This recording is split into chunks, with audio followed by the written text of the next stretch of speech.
So, the big question is, how do we find our way?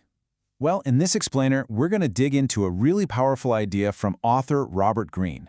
He calls it your life's task, and honestly, it's all about finding that internal compass you were born with. All right, let's get into it. I mean, does this just hit home for you?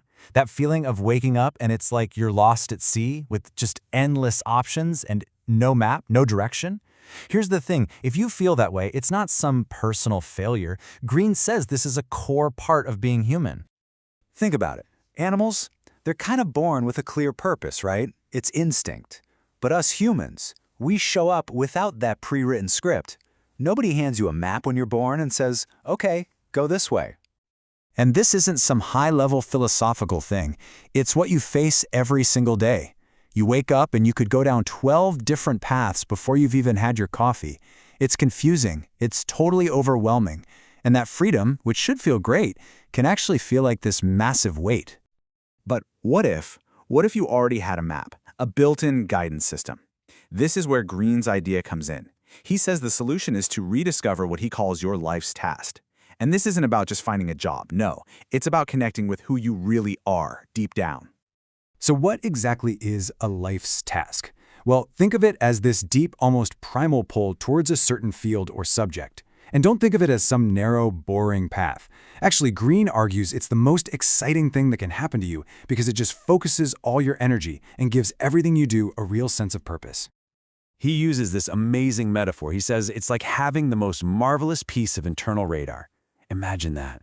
When you're locked onto your purpose, you can just cut through all the noise, all the distractions, all the stuff that tries to pull you off course. You know which way to go.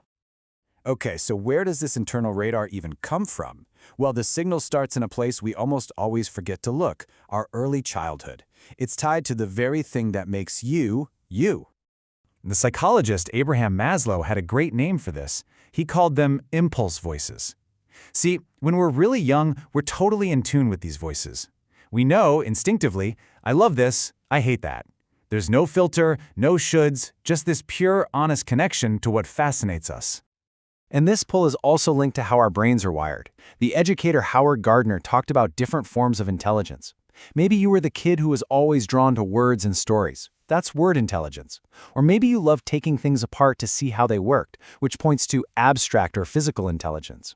Or were you the one who could just read people? That's social intelligence. The whole idea is that your brain has a natural grain to it, and the key is to go with that grain, not against it. And you see this play out in the lives of some of history's greatest innovators. Look at Albert Einstein. When he was just 4 years old, someone gave him a compass. He was completely mesmerized by it. He couldn't get over the idea of these invisible forces moving the needle.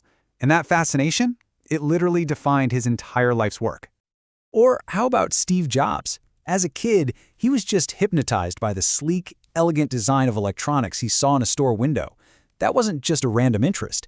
It was the tiny seed of a design revolution that would change the world.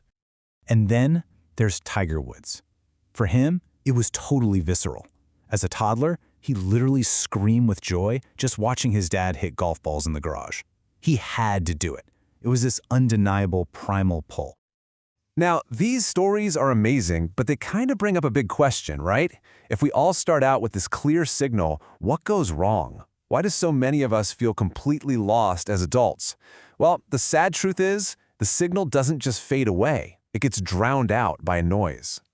So how does this actually happen? Well, when you're super young, say 4 or 5, those impulse voices are loud and clear. But then, school starts. You get a little older, and the voices of parents and teachers get louder, telling you what you should be interested in.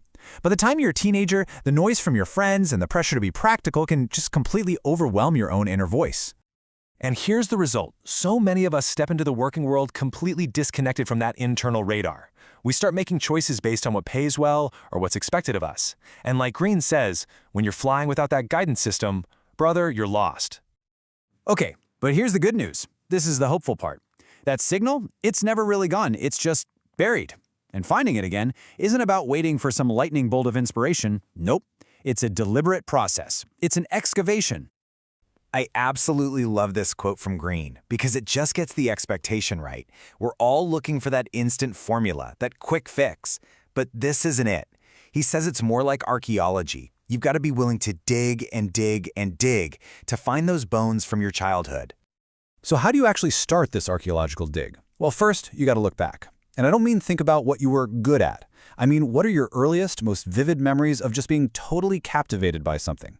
What made you lose all track of time? Second, identify that intensity.